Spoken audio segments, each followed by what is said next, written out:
Hi, I'm Kristen DeCock, and this is Kathy Gibbs, and we are both high school math teachers.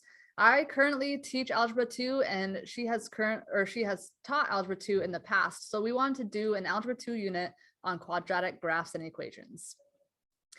And this unit is about basically just finding the vertex and axis of symmetry and minimum maximum values of the quadratic function. And we look at basically how that's transforming the graph and our key features of this graph. Overall, we'll have a 7-day unit, including a review day and an assessment day.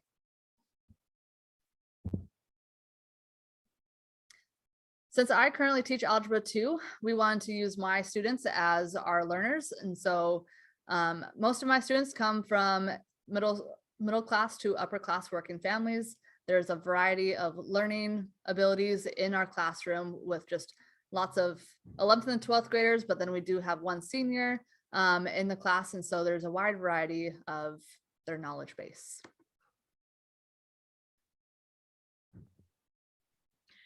So since our unit is focused on quadratics, I didn't want to include all the standards that we have in this slide. There are quite a few, but I did want to choose 2 at least that were kind of our key focus. The first standard has to do with graphing. And so the students need to be able to graph by hand and also using technology to help them with more complicated situations. We're going to focus that standard on day 2. And then we also wanted to focus on factoring quadratics because that is a key idea from Algebra 2. We will have students practice solving quadratics in other ways, like using the quadratic formula, but factoring is the main focus for us, especially on day 4. So on day 2, this is going to be more of an exploratory day, and students will be able to summarize how the A, H, and K value affect the parent function of a graph after the exploratory activity, and they're going to use a Padlet to do this. On day 4, the students will be able to solve for the zeros by factoring a quadratic function. And again, we're going to use a technology to help us do a formative assessment on that, and we're going to use quizzes. For the teaching and learning strategies that we are going to be using, we really want to go with the constructivist learning theory because student learning and understanding is that knowledge is a function of how the individual creates meaning from his or her own experiences. So I really wanted the students to have the opportunity to form their own arguments and have ideas about the concepts to help them form that lasting connection to the knowledge and not just have it be something that was told to them. And we specifically wanted to use the scaffold knowledge integration because we wanted to make sure that the math concepts were becoming accessible to all learners, and we want those abstract ideas to become visible for the students. And then through our lessons, we can provide support both social and academically to students using our collaborative learning opportunities. And then lastly, to promote lifelong learning, we want them to connect this knowledge to real world situations like a javelin being thrown up into the air and figuring out how high it went and how far it went and other situations like that. The technology we're going to be using, as I mentioned previously, our main technology piece is going to be Desmos. This is going to take a huge chunk of one of our class periods, and that's because we're going to allow the students to explore and come up with this information on their own rather than just telling them. This will help the students remember the information better because they have physically gone through the trials of figuring out whether something works or doesn't work.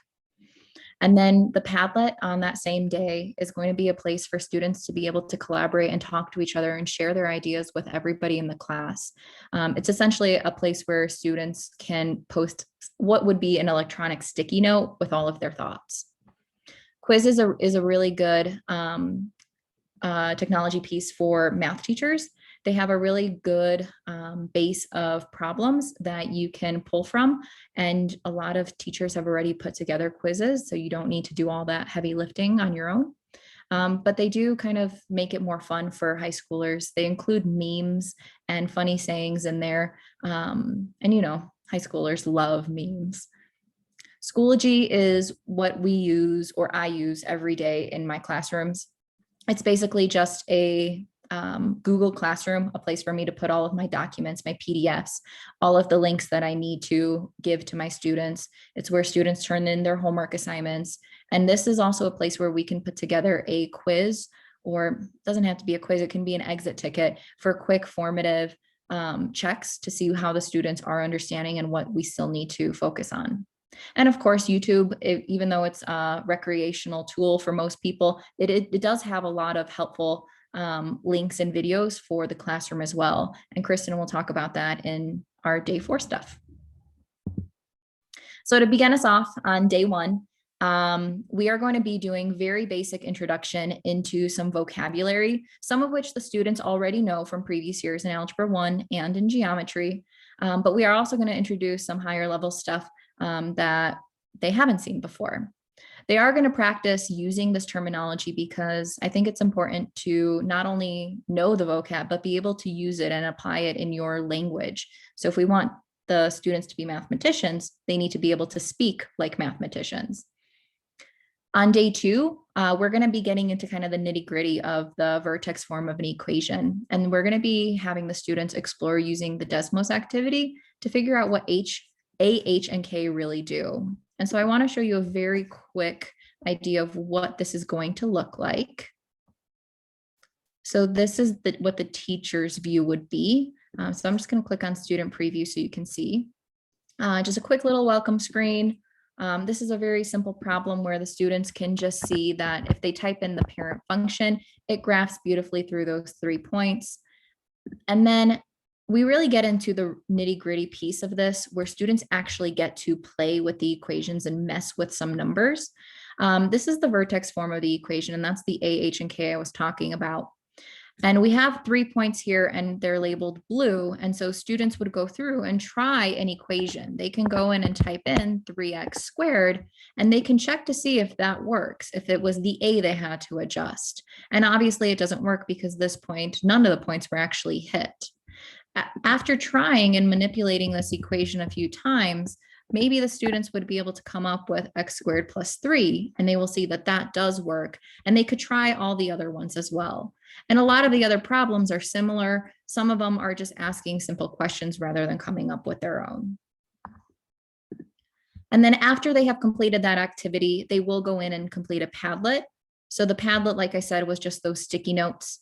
So I can just go ahead and post a sticky note for myself. If I was another student or if I wanted to add some more information, I could always just click on the little plus in the bottom right, type something in and publish it, and it would create a new sticky note for us. Oh, one more thing I want to say about this. It does have this comment feature. The teacher can turn this on or off.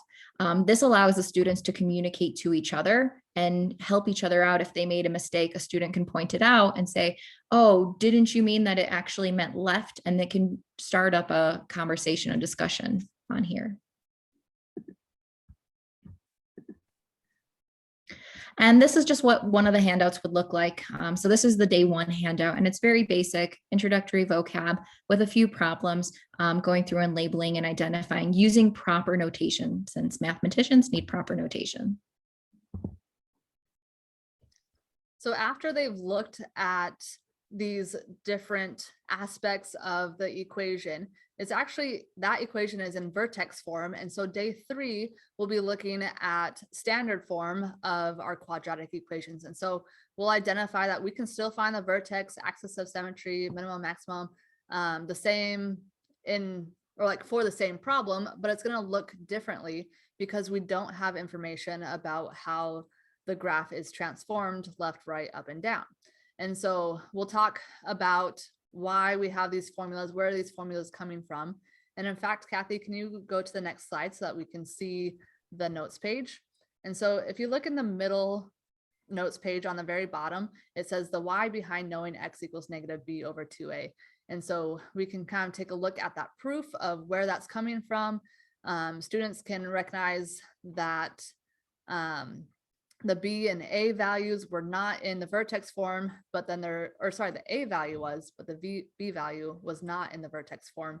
And so we'll talk about the differences between the two and the benefits of vertex form versus the benefits of standard form.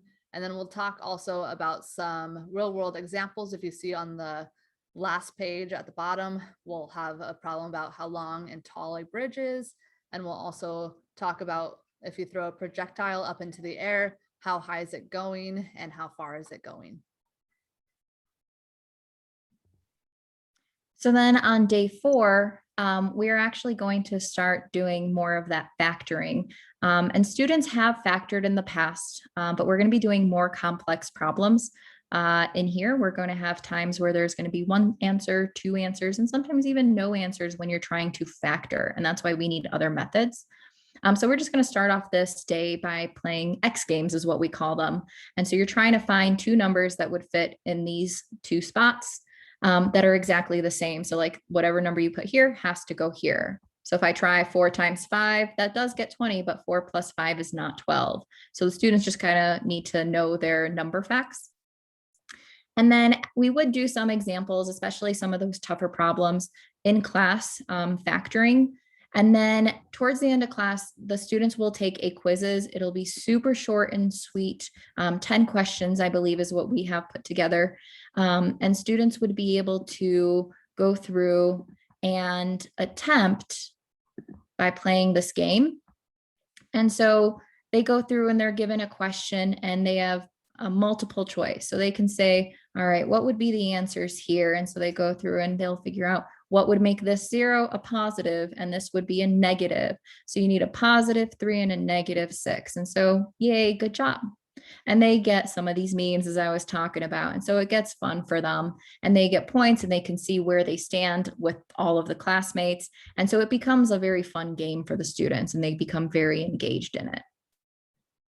And so let's go on to day 5 where we start doing stuff in a different way. Yeah, and so they'll have the idea of what are zeros, what does that look like in my graph? But sometimes you can't factor quadratics, and so we have to have a second way in order to solve for our zeros, and that other way is the quadratic formula, and we'll find out that that formula will work all the time no matter what. And so the quadratic formula, the link just goes to a YouTube song that helps students memorize the quadratic formula, because if it's to the tune of Pop Goes the Weasel, then it's got to be fun, right? And so we'll take a look at the quadratic formula, work on some practice problems through those, and also identify how many solutions does this quadratic have? Does it have 1, 2, or 0?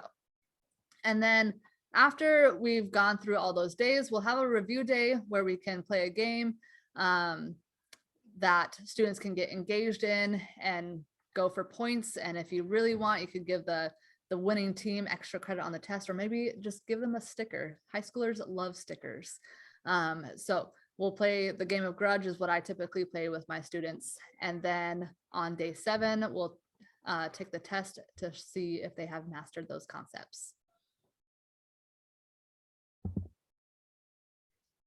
All right, and then as you've kind of seen throughout all of our lessons, we've had different opportunities for differentiation.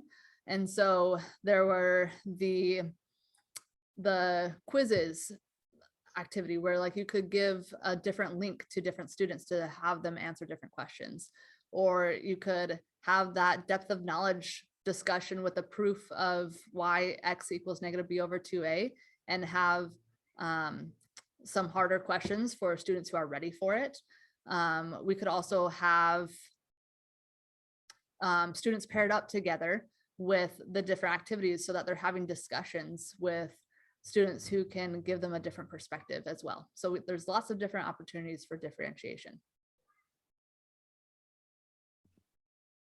The conceptual categorization, when we are using that Desmos activity, I believe it's modification, because modification is when the technology used to redesign parts of the task and transform student learning. So the Desmos activity actually has a lot of features that are hidden, not on the student preview that I showed you, but they're on the back end for the teacher. The teacher has the ability to pause everybody's screen, no matter where they're at in the Desmos activity. So that way the teacher can go through and explain something that she is saying is constantly being misunderstood. Or if students are having a very hard time figuring out what the A, H, or K do, she can always do an example on the board and the students can look up, and they can't do anything on their screen to further, because it's nice to have everybody on the same page. Another way that this is kind of transformed is the teacher can take screen grabs of each of the students' work as they are still continuing to work from her end on the computer. And that she can show up when she pauses, she can show it up on the screen, and it can show up on every student's screen. And they can see an example of maybe something that was a mistake or even something that was good, to give students that are struggling a good visual to work off of.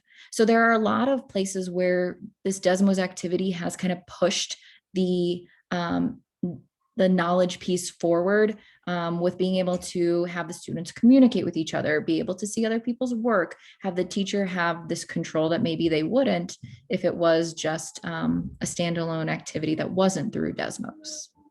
So Desmos has a lot of great features to explore for math teachers.